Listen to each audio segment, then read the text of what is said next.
कृष्णाई आणि त्यांच्या लेकींसाठी कृष्णाईच्या लेकी झी मराठीवर संध्याकाळी 7 वाजता कृष्णाईच्या लेकी बघायला विसरू नका. कधीपासून होतीये? हा,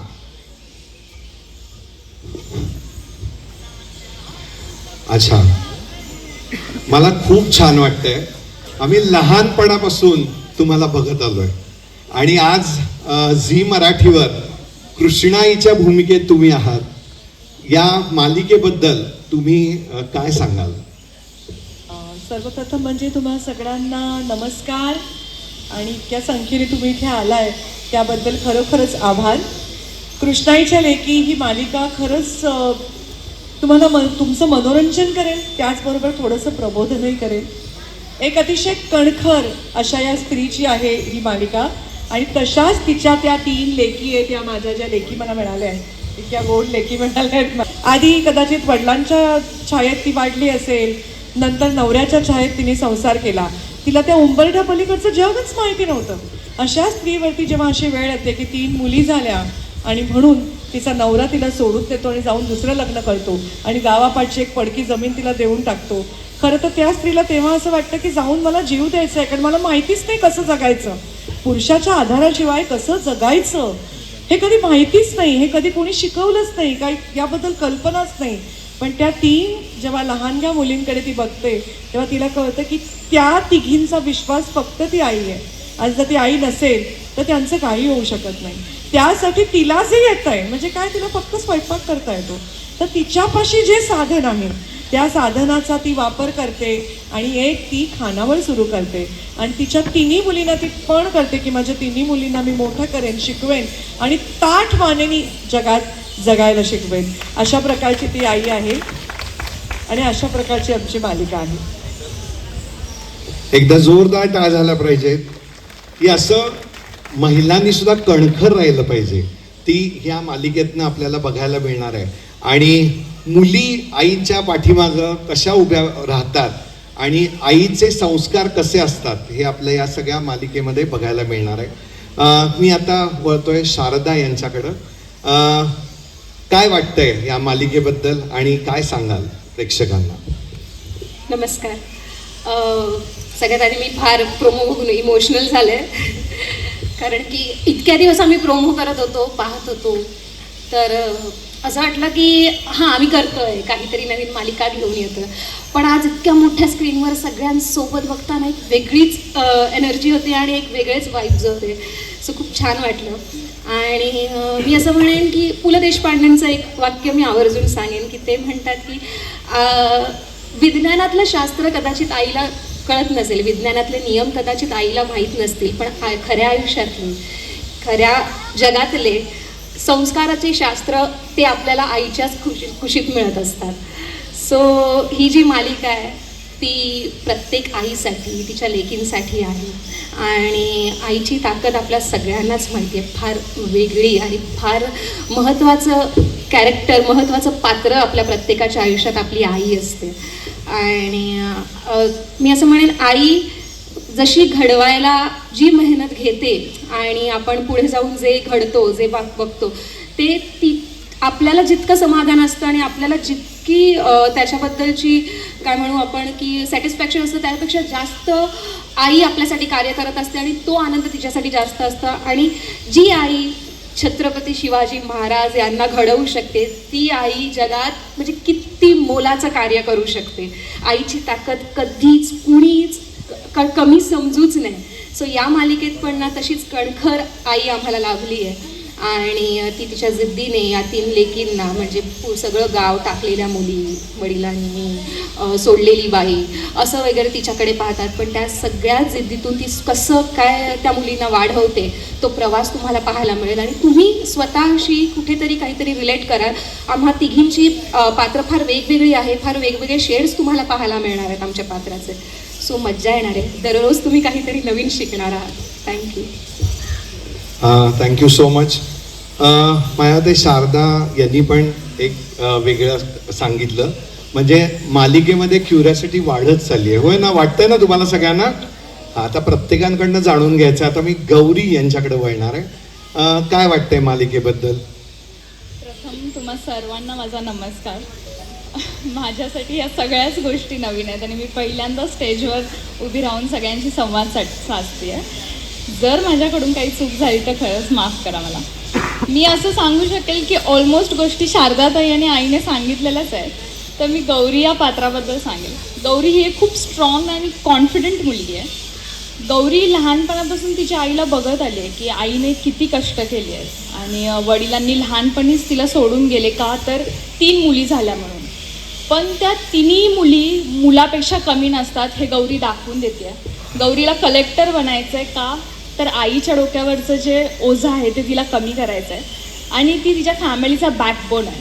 आणि मला माहिती आहे की माझ्याकडून तर प्रत्येक मुलीला प्रोत्साहन जाणारच आहे. पण मला असं वाटतं प्रत्येक मुलीमध्ये ती एक छोटी गोष्ट दडलेली असते की तिला आईच्या डोक्यावरचं जे ओझं असतं ते कमी करायचं असतं. आणि अशा प्रकारे आमच्या तिन्ही बहिणींची ही खूप छान स्टोरी आहे आणि आमची एक सुंदर निरागस आई आहे जिला आम्ही सपोर्ट करतोय. सो नक्की ही मालिका बघा. अरे वा, म्हणजे प्रत्येकाकडनं एक वेगळंच आपल्याला शिकायला मिळणार आहे. आणि आई आणि मुलीचं नातं कसं असावं हे या मालिकेतनं जास्त दिसून येणार आहे असं मला वाटतंय. आणि आता सौदामिनी, तिच्याकडे मी वळणार आहे. काय बोलाल? आधी मला विचारायचं आहे, तुम्ही कितवीत आहात? मी आहे 12वी. अरे वा, एकदा जोरदार टाळ झाला पाहिजे. नमस्कार सगळ्यांना. मी खूप लहान आहे तर माझ्याकडून काही चूक झाली बोलताना तर मला पण माफ करा, कारण मी पण अशी स्टेजवरती वगैरे पहिल्यांदाच बोलते तुमच्यासोबत. सगळ्यात तर आता ताईंनी आणि दोघींनी सांगितलंच आहे तर मी काय सांगू. मी पण माझ्या कॅरेक्टरबद्दलच सांगते. माझं नाव कॅरेक्टरमध्ये सौदामिनी आहे. मी सगळ्यात शेंडफळ आहे, छोटू. तर आमच्या खानावळीत मेन्यू कार्ड नाही मिळत. आमच्या खानावळीत मिनी असते. ती मिनी तुम्हाला सगळं सांगते की आज काय पदार्थ बनणार आहे, काय नाही बनणार आहे. मिनी हिशोबात एकदम चोख आहे. तिला तोंडपाठ हिशोब असतं. तिला पुस्तक बघायची गरज लागत नाही की अरे बापरे ह्यांनी काय खाल्लं आता कसं आठवणार, किंवा एखाद्याला पुस्तक बघावं लागतं. ती तशी नाही आहे. तिला असं लगेच कळतं की ह्यांनी किती काय खाल्लं, ह्यांनी किती काय केलं. आणि मालिकेबद्दल सांगायचं झालं तर मला असं वाटतं ही खूप वेगळी गोष्ट आहे की एक आई आहे जिला 3 मुली आहेत आणि त्याच्यामुळे तिचे बाबा तिला सोडून गेले आहेत. आणि तो जो एक प्रवास आहे तो खूप छान आहे आणि सुंदर आम्ही दाखवण्याचा प्रयत्न करतोय. आय होप सो तुम्हाला तो खूप आवडेल. तर नक्की बघा आमची मालिका. एकदा जोरदार टाळ झाला पाहिजे. हुशार आणि नाही, मी तेच आता येणारच होतो. आहेत की नाही तिघी एकापेक्षा एक मुली माझ्या. बघा, एकदा जोरदार टाळ झाला पाहिजे. हे संस्कार दिसत आहेत आणि त्याच बाबतीत मी बोलणारच होतो की कृष्णाईचे संस्कार या तिन्ही मुलींमध्ये दिसत आहेत. आणि म्हणूनच या संस्कारी अशा मालिकेला बघायला विसरू नका. झी मराठीवर 15 जून पासून किती वाजता? 7 वाजता. मालिकेचं नाव काय? एकदम बरोबर. चला तर मग आपण आपल्याला भेटायला आणि 2 व्यक्ती आलेले आहेत. कोण आहेत ते आपण जाणून घेऊया.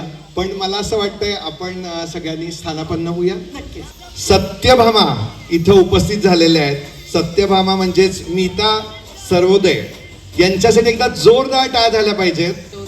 आणि त्याचबरोबर शंकर पण इथं उपस्थित झालेत, म्हणजेच रोहित परशुराम. एकदा जोरदार टाळ झाल्या पाहिजेत. वाघाने जरा ब्रेक काय घेतला. गल्लीतली भटकी कुत्री दाळकळा ओढायला लागली की. अरे बजरंग मलिकी, श्री छत्रपती शिवाजी महाराज की, श्री छत्रपती संभाजी महाराज की. आवाज आहे साताऱ्याचा. होय होय, एकदम बरोबर आहे. आणि मलाही तुमच्याकडनं जाणून घ्यायचंय. आणि पहिल्यांदा आपण भेटलेलोच आहे. कुठं बघितलं यांना माहित आहे ना? एकदम बरोबर. मी जाणून घेणार आहे. आधी वळतोय मी सत्यभामा यांच्याकडं. काय वाटतंय मालिकेबद्दल आणि तुम्ही काय अपील कराल सगळ्या आपल्या प्रेक्षक वर्गाला? तुम्ही प्रोमो आत्ताच बघितले, कसं वाटले सगळ्यांना प्रोमो? तशीच आहे आमची मालिका, भारी. आणि कास्टिंग पण मला वाटतं खूप सुंदर झालंय. त्या लेकी खरंच वाटतात की नाही कृष्णाईच्या लेकी? म्हणजे काय जादू आहे बघा. इतक्या सिमिलॅरिटीज आहेत ना दिसण्यात, बोलण्यात. इतकं छान वाटतंय, इतकं सुंदर कुटुंब जुळून आलंय. आमचं अजून एक कुटुंब आहे जे नेगेटिव्ह करतं. ते आज आले नाहीत कारण आम्हाला शूटिंग करायला लागेल, नाही तर मालिका कशी बघणार ना तुम्ही. तर तेही येतीलच लवकरच तुमच्या भेटीला. आणि आमचं एक कुटुंब आहे. हा माझा मुलगा या आमच्या मातोश्री. शंकरचं माझ्यावर प्रचंड प्रेम आहे. म्हणजे मातोश्रींचा शब्द म्हणजे त्याच्यासाठी ब्रीदवाक्य. म्हणजे काहीही मातोश्री म्हणतील ती पूर्व दिशा, त्यांच्यासाठी तो काहीही करेल. नाही, ह्यांना थोडं इंटरप्ट करतो. एकच गोष्ट दाखवतो, जे छातीवर आहे तेच काळजावर आहे. आणि मातोश्रीनीचा आदेश दिला तर काळीच फाडून दाखवायची बी तयारी. काय मातोश्री? असंच आहे माझा लेख. आणि वाघ आहे बरं का, वाघ. पूर्ण गाव घाबरून असतं त्याला, पण तो असतो सत्याच्या बाजूने. आम्ही गावचे सावकार असतो, पण शेतकऱ्यांना पिळणारे सावकार नसतो. शेतकरी जगला पाहिजे. भारत हा कृषीप्रधान देश आहे, तर तिथला शेतकरी जगला पाहिजे. त्याने त्याच्या जमिनी विकता कामा नये, पैशांच्या अभावी त्याने आत्महत्या करता कामा नये. असा एक स्टँड या सत्यभामेचा मातोश्रींचा आहे. तर त्या दिशेने ती गावात काम करत असते, सावकारकी करत असते. आणि ही आमची हिरोईन आमच्या घरात येणार आहे. तो एक ट्विस्ट वेगळाच आहे. तो तुम्ही मालिका बघितल्यावरच तुम्हाला कळेल. पण आम्ही शूटिंग करताना सुद्धा आम्हाला इतकी मजा येते, त्यामुळे तुम्हाला ही सिरियल बघताना सुद्धा तेवढीच मजा येईल. कारण नाट्यपूर्ण पद्धतीने एक खरी गोष्ट आम्ही तुमच्यासमोर ठेवणार आहोत. त्यामुळे नक्की बघा कृष्णाईच्या लेकी. किती तारखेला आहे? किती वाजताय? नाव काय आहे? वाढ झालो. मी आता शंकर यांच्याकडे वळणार आहे. काय बोलाल तुम्ही? एंट्रीज अशी जबरदस्त घेतली की तो मी डायलॉग बोलायच्या आधीच तुम्ही तो डायलॉग बोलून दाखवला. तो खूपच फेमस झालाय. म्हणजे जसा तो डायलॉग दिसायला लागलाय ना, तसा प्रत्येकाच्या तोंडात तोच डायलॉग येतोय. तर या मालिकेबद्दल आणि या सगळ्या प्रेक्षकांना काय अपील कराल तुम्ही? लहान बाळ असतं, दिवसभर खेळतं, इकडे तिकडे पळतं, पण रात्री आईच्या कुशीत येतं. आपली आमची कलेक्टर नंतर कृष्णाईच्या लेकीमध्ये परत येणं, माझा प्रवास हा त्या बाळासारखा आहे. मी परत एकदा झी मराठीवर आलोय, आईच्या कुशीतच आलोय. तेच सगळे प्रेक्षक, आपला तोच सातारा, हे जरी असलं तरी आता अर्जुन म्हणून नाही, शंकर म्हणून तुमच्या समोर येतो. खरं सांगायचं म्हटलं तर मी 2 मेला ऑडिशन दिलं ह्या सिरियलसाठी. ताई मी स्टेजवर उभा आहे म्हणून नाही बोलत आहे, मी खूप मनापासून बोलतोय. मला जेव्हा कळलं की यामध्ये निवेदिता ताई कृष्णाई करतायत, कृष्णाईच्या लेकीमध्ये, मी आता सगळ्या इंटरव्ह्यूजमध्ये सांगितलं आणि मला इथे सांगायला पण खूप मी गर्वाने सांगतोय, अभिमानाने सांगतोय, मी मारुतीरायाचा भक्त आहे. मी 2 मेला संध्याकाळी घरी गेलो. शंकरची स्क्रिप्ट जी माझ्या पाकिटात अजूनही आहे ती मी देवघरासमोरच ठेवली. मी त्याची पूजा केली हळदी कुंकू वाहून. आणि त्या दिवसापासून ज्या दिवशीपर्यंत माझं सिलेक्शन झालं नव्हतं त्या दिवशीपर्यंत 19 मेपर्यंत दररोज सकाळी मी एक वाक्य बोलायचो, मारुतीराया, झी मराठीवर कृष्णाईच्या लेकी नावाची नवीन TV सिरियल येत आहे, त्यात मला शंकर हे पात्र साकारण्याची संधी मिळू दे. आणि माझी हनुमान चालीसा सुरू व्हायची 5 वेळा, 7 वेळा, 11 वेळा. त्यानंतर परत एकदा हे वाक्य बोलायचो आणि त्यानंतर माझी प्रार्थना थांबायची. ह्यासाठी मला आर्टिस्ट म्हणून काम मिळावं, माझ्या सगळ्या गोष्टी व्हाव्या, हा भाग एका बाजूला, पण फक्त आणि फक्त निवेदिता ताई त्यामध्ये काम करतायत हे एक महत्त्वाचं रिझन होतं. आणि ताई मला एक खूप प्राऊडली सांगावंसं वाटतं, आता तुमच्या समोर उभं राहू. आणि बजरंग बलीने माझ्या पदरात हा रोल दिला. सो ज्यांनी गेले 40 वर्ष महाराष्ट्राला खळखळून हसवलंय पण रडवलंय, पण त्यांच्यामध्ये आई दिसते, त्यांच्या चेहऱ्यामध्ये आई दिसते. निवेदिताताईंच्या शिवाय मराठी फिल्म इंडस्ट्री हा विचारच होऊ शकत नाही. तर त्यांच्यासोबत मी आत्ता एक सकाळला एक इंटरव्ह्यू दिला, त्यामध्ये मी लिहिलं की मला हातात भाला घेऊन 2 तास उभं राहायचं जरी काम असेल ना तरी मी करेन. ज्या सीनमध्ये ताई आहे त्यांनी मी भाला घेऊन उभा आहे, चालेल मला वाक्य नसलं तरी चालेल. सो हे मी खूप ब्लेस्ड आहे की मला ह्या सिरियलमध्ये काम करायला भेटतं. त्यानंतर एक मुख्य आकर्षण होतं की यार मातोश्री कोण असणार. कारण काय होतं माहिती आहे, ह्या आधी मी कधीच असं काम केलं नाही की ज्यामध्ये माझं आईबरोबरचं बॉन्डिंग आहे. आणि ज्यावेळी मातोश्री म्हणून ताई पहिल्या दिवशी ऑडिशनला आल्या होत्या आणि त्याच दिवशी कळलं की ताईंचं फायनल झालं, मी एवढा खुश होतो की म्हणलं एवढ्या एक्सपिरियन्स व्यक्ती माझ्यासोबत ज्यावेळी आई म्हणून समोर असतील ना, माझा एक आर्टिस्ट म्हणून पर्सनल स्वार्थ हा होता की किती शिकायला मिळेल, किती साऱ्या गोष्टी शिकायला मिळतील. आणि तेच काल पहिला सीन शूट झाला ना, त्या दिवशी झालं. त्यांचा तो वाक्यांचा ठहराव म्हणा किंवा त्यांचं ते मायाने फक्त डोक्यावरून हात फिरवणं म्हणा. मी तुम्हाला सांगतो, आई आणि मुलाचं बॉन्डिंग तुम्हाला यापूर्वी कधीच बघायला मिळालं नसेल मराठी टी व्ही सिरियलमध्ये, जे तुम्हाला इथं नक्की बघायला मिळेल. आणि त्यामध्ये मी आणि मातोश्री कुठेच कमी पडणार. आणि ते आमचं ॲक्च्युली पहिल्या दिवसापासून आमचं ऑफस्क्रीन बॉन्डिंग पण एवढं स्ट्रॉंग आहे ना, ते तुम्हाला ऑनस्क्रीन बघायला पण तेवढीच मजा येईल. नक्की बघा. अगदी सहजपणे होऊन गेलं ते.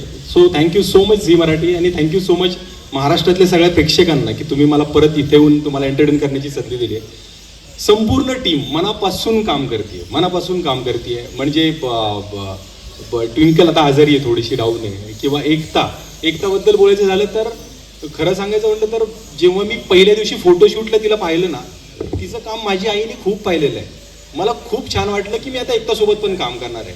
किंवा इव्हन सगळे साक्षी असेल, संजय दादा असतील, खूप एक्सपिरियन्स्ड लोक ज्यांनी खूप थिएटरमध्ये काम केलेलं आहे, ज्यांनी खूप टी व्ही इंडस्ट्रीमध्ये, फिल्म्समध्ये काम केलेलं आहे, असे एक्सपिरियन्स लोक मिळून कसं असतं, सगळे मसाले एकत्र आले की अशी बिर्याणी शिजते का नाही, तसा एक सगळा हा मसाला तयार झालेला आहे. आणि खूप मनापासून काम चालू आहे. सो आशीर्वाद तुमचा हाच हवा आहे की 15 तारखेपासून संध्याकाळी 7 वाजता झी मराठी लावायचा आणि रिमोट बाजूला ठेवून द्यायचा. आणि तुमचे ते आशीर्वाद आमच्यापर्यंत नक्की पोहोचतील. Thank you so much. Thank you so much. अगदी खरं बोललात शंकर तुम्ही. मगाशीच मी वर आल्या निवेदिता ताई, तेव्हाच मला असं वाटायला लागलं होतं, बापरे, मी एवढे वर्ष मी अगदी कॉलेजला होतो तेव्हापासून मी त्यांना बघतोय आणि ते आज माझ्यासोबत इथं उभारणार आहेत आणि मी त्यांना प्रश्न विचारणार आहे. त्यामुळे खूप खूप मला छान वाटलं आज. आणि कृष्णा आई हे पात्र त्या करतायत. या कृष्णेचं एक वैशिष्ट्य आहे, संथ वाहते कृष्णा माई असं म्हणतात, पण तिनं रुद्रावतार धारण केला तर ती सगळ्यांना बुडवून काढते. हे मात्र तेवढंच खरं आहे. याचा अनुभव सांगली आणि कोल्हापूरनं चांगलाच घेतलेला आहे. त्यामुळं असं पात्र निवेदिता ताई करतायत, त्यामुळं खूप खूप खूप आम्हाला छान वाटतंय आणि प्राऊड फील होतंय. कृष्णेचं पात्र खूप मोठं आहे, महाराष्ट्राला माहिती. नाही, एक फक्त बोलायचं आहे की आपण नेहमी पडद्यासमोरच्या आमच्या सगळ्या कलाकारांचा उल्लेख करतो, पण मला अगदी उल्लेख करायचा आहे आमच्या लेखकाचा. कारण ह्या टी व्ही हे माध्यमच लेखकाचे असं मला वाटतं. इतके सुंदर वाक्य लिहिली आहेत, इतके सुंदर डायलॉग लिहिले आहेत. तेजस घाडगे आमचे लेखक आहेत. आमचे जे दिग्दर्शक आहेत अनिकेत साने, जे आमच्या पूर्ण शिफ्टचे कॅप्टन आहेत. आज जेव्हा एखादा प्रोजेक्ट खूप छान होतो तेव्हा त्याचा दिग्दर्शक खूप महत्त्वाचा असतो. आणि आमचे 3 एकदम मस्त तरुण प्रोड्युसर्स आहेत, सुजय हंडे, ओमकार काटे, आणखीन सुबोध खानोलकर. या तिघांनी खूप उत्तम निर्मिती केली आहे. आम्ही इथे आहोतच, पण आमच्या पडद्यामागच्या या लोकांसाठी पण तुम्ही जोरदार टाळ्या वाजवा. त्याचबरोबर झी मराठीची केवढी तरी फौज आज पुष्कर इकडे आहे. एक प्रोग्राम तुमच्यासमोर आणून उभा करायचा, याच्यासाठी इतक्या लोकांचे त्याला हातभार लागतात. अगदी कल्याणी पाठारेपासून, राघवजींपासून, प्राजक्तापासून, रोहितपासून, सगळ्यांचे. आज पुष्कर आहे, रोहित, तर या प्लीज ह्या सगळ्यांसाठी पण प्लीज जोरदार टाळ्या वाजवा. कारण फोरफ्रंटला आम्ही असतो, पण पाठवून या सगळ्यांचा एवढा मोठा सपोर्ट, एवढे हजारो हात त्या एका प्रोजेक्टला लागलेले असतात, तर त्या सगळ्यांचा उल्लेख केल्याशिवाय आपण नाही राहू शकत. बस तेवढंच.